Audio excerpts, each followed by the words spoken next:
ba yung balahibo ko nun, sir, noong panahon na nakita ko, naku, andyan yata si VP Sara, andyan si Bongo nakapasok na. Ang penalty nito ay 4 na taon nata na kulong. Who gave you the order? I take my orders from the Chief of the Philippine National Police. So, Chief PNP. Ang ano po namin is really to assist ang PCTC po. Kaya nga. Oh, PCTC, did you or did you not give the order to General Barbel? No. No. So, General Barbel, are you lying?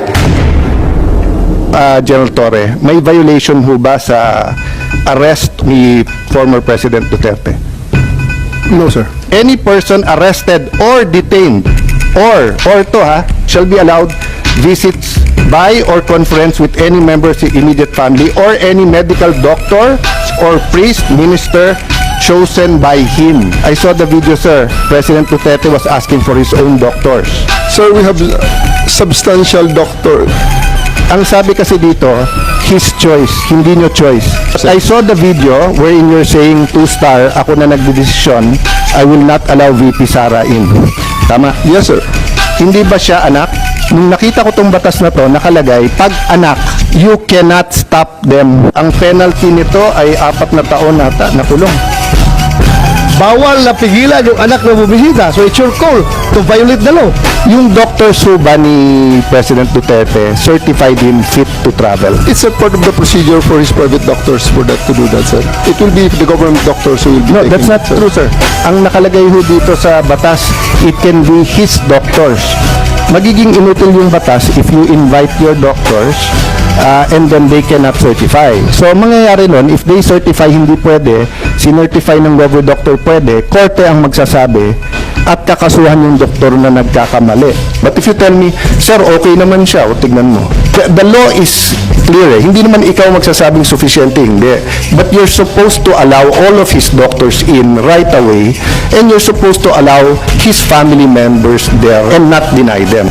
So, who give the order? Sino nagbigay sa'yo ng order? Sir, I have a team. You're the one there.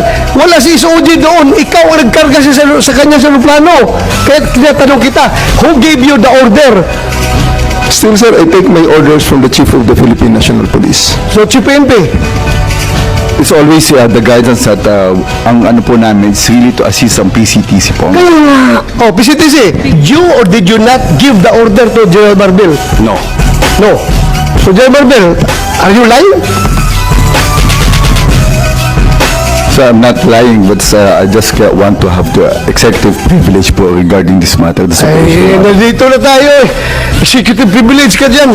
Bakit naging executive privilege? Kanina, sinabi mo, PCTC ang nagbigay ng order. Ngayon, mag-executive privilege ka. Sino-sino na tinuro mo? That's why we didn't want to attend the last hearing because this is what we were expecting, ma'am. We didn't want to be bullied. We are not bullying you, sir. Ha? We want the truth.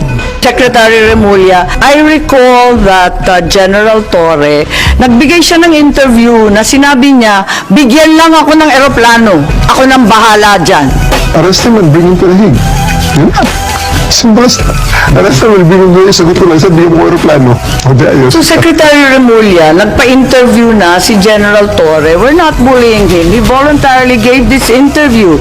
Sinabi niya na siya talaga. Paano ba yun? Sino nag-utos sa kanya? I gave them the advice. That, So kayo number ang one, nagutos? serve the warrant of arrest. And number two, surrender him to the Hague. That's what the law provides. So, sir, you're the one giving the orders.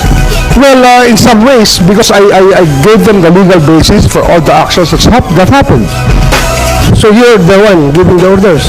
If I have to be the one, then if I am the one that is referred to, I will admit it.